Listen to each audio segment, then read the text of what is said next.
वृंदावन के पास यमुना के तट पर गोविंदपुर नाम का एक छोटा सा गांव था। उसी गांव में भगवान श्याम सुंदर का एक प्राचीन मंदिर था। ये वही मंदिर था जहां वर्षों से लोग अपने दुख, पीड़ा और आंसू लेकर आते और खाली हाथ कभी नहीं लौटते थे। मंदिर की देखरेख करती थीं गांव की धर्मपरायण महिला माता देवकी बाई, जिनका जीवन ही सेवा और भक्ति था। मंदिर के पुजारी थे हरिदास वैष्णव, जिनकी भक्ति बालक ध्रुव जैसी निश्चल और मीरा जैसी समर्पित थी। एक रात भयंकर आंधी और वर्षा आई।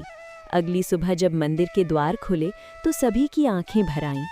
श्री श्याम सुंदर की मूर्ति का एक चरण टूट चुका था, मानो किसी ने भक्तों के हृदय को ही चोट पहुंचा दी हो। गांव में खलबली मच गई। कुछ विद्वान ब्राह्मण बुलाए गए। उन्होंने शास्त्रों का हवाला देते हुए कहा, टूटी हुई मूर्ति की पूजा निषिद्ध है, इसे हटाकर नई मूर्ति स्थापित करनी चाहिए, यही धर्म है।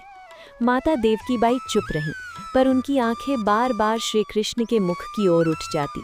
उन्हें याद आ रहा था, कन्हैया ने गोवर्धन उठाया था, सुदामा के टूटे चावल स्वीकार किए थे, कुब्जा की टेढ़ी देह को सीधा कर दिया था, तो क्या अब वो स्वयं टूटा हुआ स्वीकार नहीं करेंगे? उसी समय हरिदास वैष्णव ने धीमे स्वर में कहा, माँ, एक प्रश्न पूछने की आज्ञा दे। माता ने सिर हिलाया। हरिदास बोले, माँ, यदि आपका बेटा बीमार पड़े तो क्या आप उसे छोड़ देती हैं या और प्रेम से उसकी सेवा करती हैं?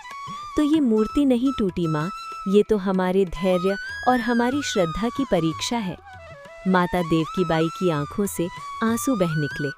माता ने कांपती आवाज में पूछा, लेकिन चरण कैसे ठीक होगा वत्स? हरिदास ने हाथ जोड़कर कहा, माँ, बचपन से मैंने मूर्तियाँ गढ़ी हैं। यदि सुदामा का मित्र इतना कर सकता है तो एक भक्त अपने प्रभु के लिए ये सेवा क्यों न करे? उस दिन पूरे गांव ने देखा, हरिदास मूर्ति को ऐसे थामे हुए थे जैसे कोई पिता अपने घायल बालक को गोद में उठाता है। हर स्पर्श में मंत्र था, हर आंसू में भक्ति थी। कुछ दिनों बाद मूर्ति पुनः स्थापित हुई, लेकिन अब वो केवल पत्थर नहीं थी, वो भरोसे, प्रेम और विश्वास की सजीव प्रतिमा बन चुकी थी। क्योंकि जहाँ मीरा का प्रेम, सुदामा की मित्रता और गोवर्धन का विश्वास होता है, वहाँ श्री कृष्ण स्वयं निवास करते हैं।